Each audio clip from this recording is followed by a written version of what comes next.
Algérie, Maroc, deux pays, une frontière fermée. Depuis 1994. 32 ans sans échanges commerciaux normaux.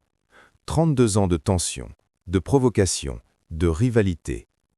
Et en 2026, le monde entier regarde qui va gagner.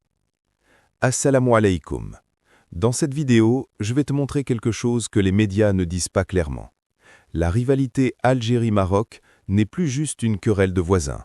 C'est une bataille géopolitique totale. Pour le gaz, pour l'influence, pour l'avenir du Maghreb. Et pour l'instant, l'Algérie prend le dessus. Mais voilà la vraie question. Est-ce que cette situation profite vraiment aux deux peuples ou est-ce que ce sont eux qui paient le prix des décisions de leurs dirigeants? Reste jusqu'à la fin, la réponse va te surprendre.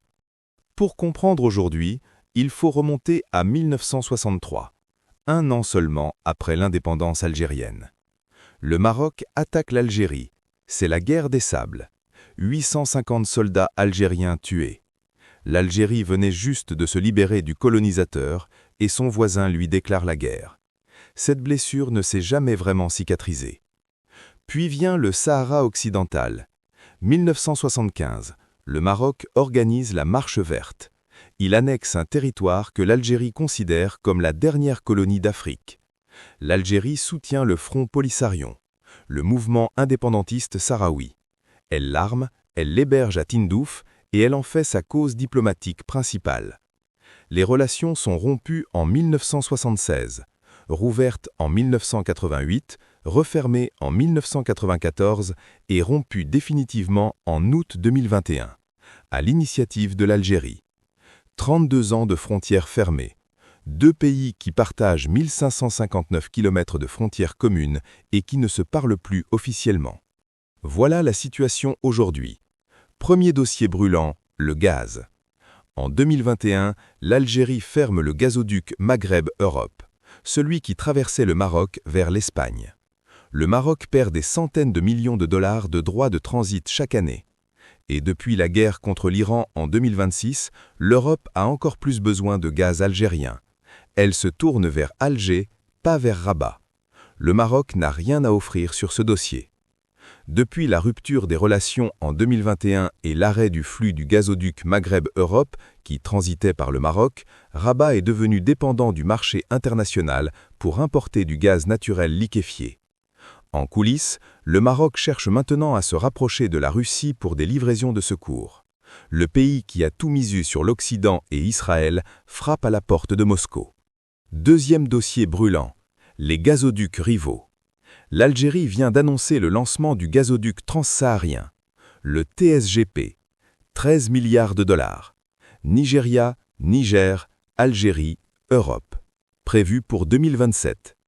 Le Maroc avait son propre projet concurrent, le gazoduc atlantique, 7000 km de côte, 13 pays traversés. Un projet gigantesque sur le papier. Mais voilà ce qui se passe vraiment. Le président Tebboune a annoncé le lancement imminent du gazoduc transsaharien à travers le Niger, enterrant symboliquement le projet concurrent porté par le Maroc pour relier le Nigeria à l'Europe via les côtes atlantiques. L'Algérie a verrouillé l'accord avec le Nigeria en octobre 2025. Elle a réconcilié avec le Niger en février 2026. Le verrou est fermé. Le projet marocain est bloqué. Troisième dossier, le Sahara occidental. La reconnaissance de la souveraineté du Maroc sur le Sahara occidental par les États-Unis en 2020, l'Espagne en 2022, la France en 2024 et le Royaume-Uni en 2025 constitue une reconfiguration qui bénéficie davantage au Maroc qu'à l'Algérie. C'est vrai, sur ce dossier précis, le Maroc a marqué des points importants.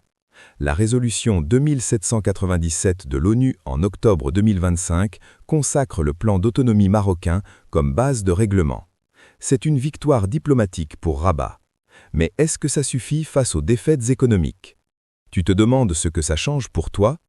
Première chose, les échanges commerciaux entre les 5 pays du Maghreb représentent à peine 5% de leur commerce total. Et pour le seul couple algéro-marocain, ils sont presque inexistants.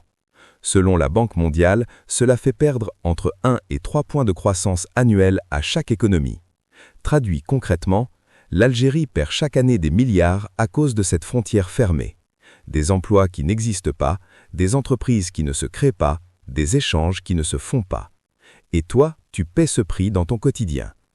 Deuxième chose, le Fonds monétaire international a chiffré le potentiel. Une intégration profonde pourrait faire croître les PIB nationaux de 30% sur 10 ans. 30% de croissance en plus. Pour l'Algérie, pour le Maroc, pour toi. Pendant que les dirigeants se disputent, cette richesse disparaît chaque année, sans jamais revenir. Troisième chose, il y a des millions d'Algériens et de Marocains qui vivent en France, en Espagne, en Belgique, qui ont des amis dans l'autre communauté, des collègues, des voisins, parfois des conjoints. La haine entre les deux pays, c'est eux qui la vivent au quotidien, dans les réseaux sociaux, dans les stades, dans les quartiers. Est-ce que c'est vraiment ce qu'on veut? Est-ce que tu penses que l'Algérie devrait rouvrir les relations avec le Maroc? Oui ou non en commentaire maintenant. Je veux vraiment savoir ce que tu penses. Abonne-toi, parce que ce qu'on va dire maintenant, personne ne l'analyse comme ça.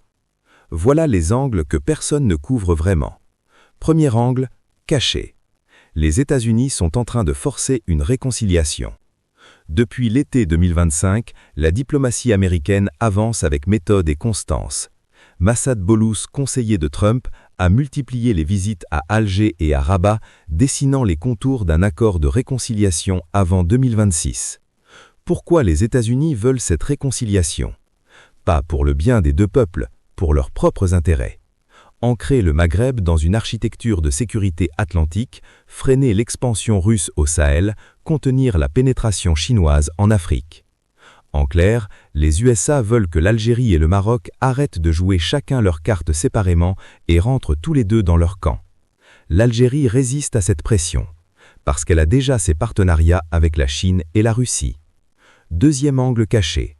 Depuis plusieurs années, le Maroc a tout misé sur l'imposition du fait accompli de sa colonisation du Sahara occidental au détriment du reste, y compris de sa souveraineté bradée à Israël contre l'alignement de Washington avec ses thèses. Le Maroc a normalisé avec Israël en 2020, en échange de la reconnaissance américaine de sa souveraineté sur le Sahara occidental. Mais dans le monde arabe, ce choix a un coût. L'Algérie, qui soutient la Palestine, utilise ce rapprochement Maroc-Israël comme argument pour refuser toute normalisation.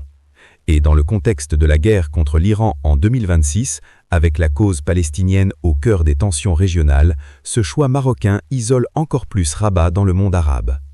Troisième angle, le plus fort.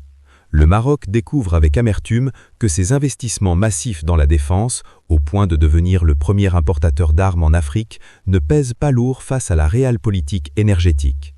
Le Maroc a dépensé des milliards en armement. Drones israéliens, missiles américains, avions F-16, systèmes de défense sophistiqués. Mais face à un gazoduc, tous ces missiles ne servent à rien.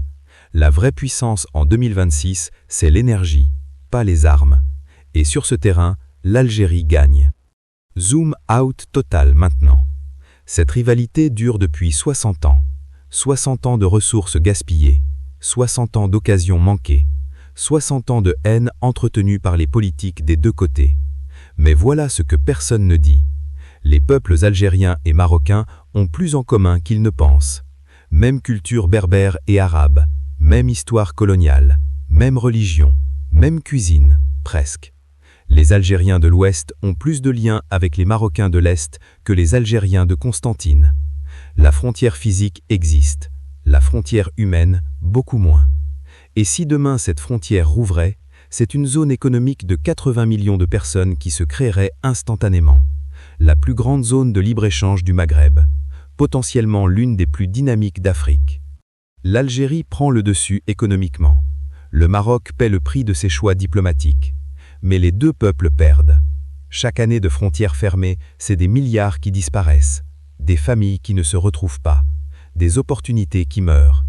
La vraie question n'est pas qui gagne entre Alger et Rabat.